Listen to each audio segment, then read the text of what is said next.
The Child Abuse Unit in Kelowna investigates crimes against children. My unit is mandated to investigate all crimes against children aged 10 and under. We work here at the Child and Youth Advocacy Center, and we work with a number of other agencies that also work out of the CYAC. That includes the police, child protection, victim services, health services, mental health services. And each of those units work with us to help each child that comes through the door. The CYAC and the team here means that we are providing the best, safest environment for these kids to tell their story. It brings everybody to the same space so that that kiddo only has to tell their story once.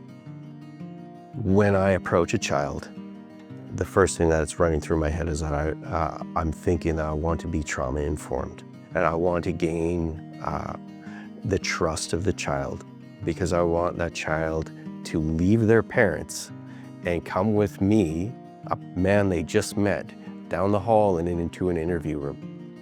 Everything that I do is about the child. I rarely have any conversations with the parents at that point. A good interview allows a child to be able to speak their truth to the authorities. We can then pass the appropriate information off to the other organizations so that all of those organizations can do their job.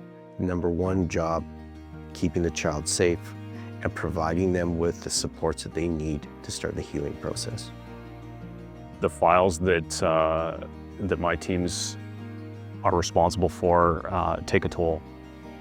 It's kind of like the silent trauma, that secondary exposure to them having to listen to very graphic details. Being able to recognize those signs and symptoms in your people is important. I try to get outside as much as I can.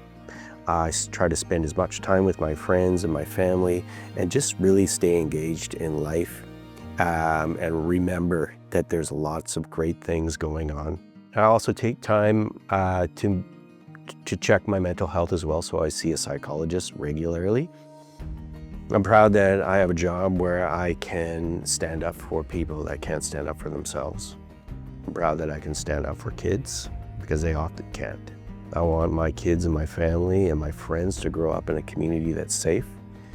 And I want kids that are victims of crime to be able to talk about their truth. The other part is that I can still go after the individuals that are hurting these children. When people think about policing, they think about, a frontline response to 911 calls, lights and sirens, SWAT teams kicking in doors.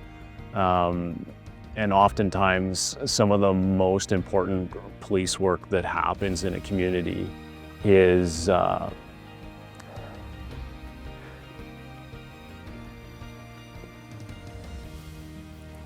it's a little kid